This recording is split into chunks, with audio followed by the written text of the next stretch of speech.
Alexis Sanchez's long-anticipated move to Manchester City never really made complete sense.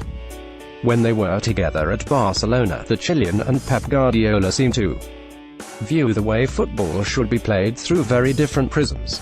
Sanchez was a cog in Guardiola's much bigger, Messi-focused machine at Camp Nou, but since being unshackled in the Premier League has underlined his status as one of the most explosive and destructive players in European football. Guardiola would later admit that he misused Sanchez at Barca, and his more recent desire for a reunion owes much to Sanchez's tweaked role at Arsenal. "I think the position Arsenal are using him as a striker in front, it is perfect for him," said the Catalan last summer. "In Barcelona maybe I didn't help him too much because he played wide. He can do that, but he is better between the lines, closer to the goal, but it would be naive to think that simply treating Sanchez as a forward, rather than a winger, would have suddenly made player and manager a perfect fit." Guardiola's brilliant football is built around structures and patterns of play drilled into the players.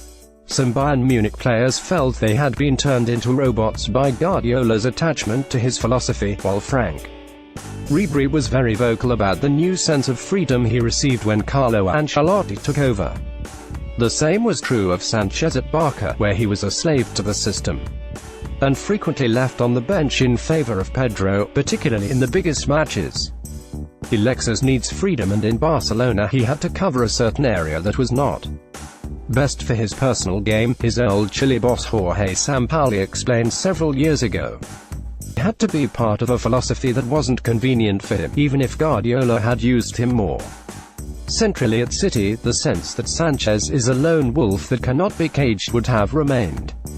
At Arsenal, while he is the club's most important player, he often feels separate from the rest of his teammates. He presses relentlessly, but on his own terms.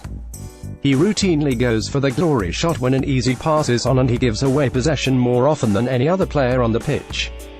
That last point feels particularly pertinent at City, where control of the ball is so important. They have averaged the most possession and highest passing accuracy of any team in the division. In fact, across Europe's top 5 leagues, only PSG rank better. But Sanchez, instinctively and inherently, plays a more boom or bust style. Only one player, Watford's Jose Holebas, has lost the ball more regularly this season.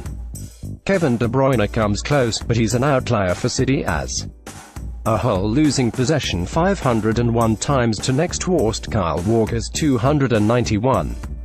Christian Eriksen Tottenham 4.15, Cesc Fabregas Chelsea 4.06, Kevin De Bruyne Man City 3.93, Alexis Sanchez Arsenal 3.58, Jose Holebas Watford 3.40. Had he joined Guardiola, Sanchez would have had to once again conform to the prevailing philosophy, his talons blunted ever so slightly.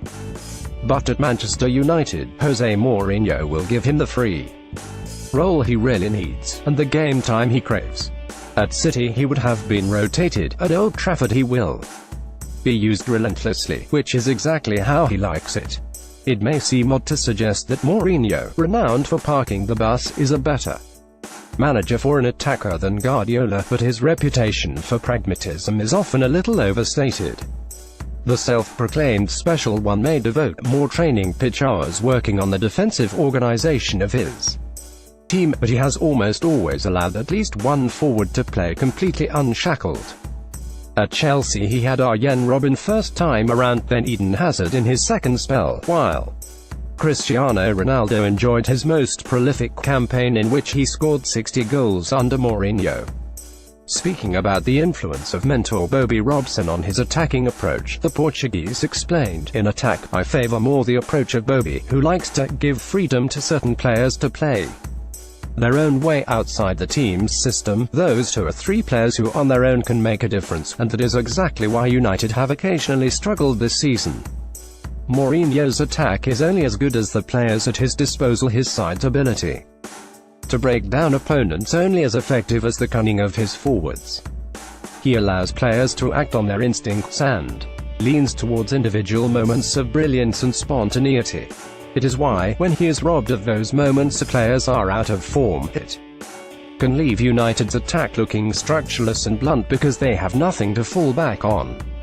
But it is also a perfect environment for a free spirit like Sanchez. Mourinho's approach to big matches, of which there will be many to come in the Champions League, a competition Sanchez remains eligible to play in, is undoubtedly reactive and perhaps overly cautious, but it is not totally devoid of chances for players good enough and clinical enough to take them. Sitting so deep gives more space on the break, something Sanchez should thrive in. United's attack under Mourinho has long felt like it was missing just one key ingredient, a pedigree, top-of-the-range attacker. The club looked to Gareth Bale and Antoine Griezmann. But now Sanchez has fallen into the lap. He has been out of sorts this season, but last year only Harry Kane 36 scored or assisted more goals than the Chilean's 34. He is a bona fide superstar, and Mourinho will give him a platform to shine which was denied to him by Arsenal's mediocrity, and would have been restricted by Guardiola's philosophy. Now let the fireworks begin. More Pierre-Emerick Aubameyang wants Henrik Mkhitaryan to sign with him at Arsenal.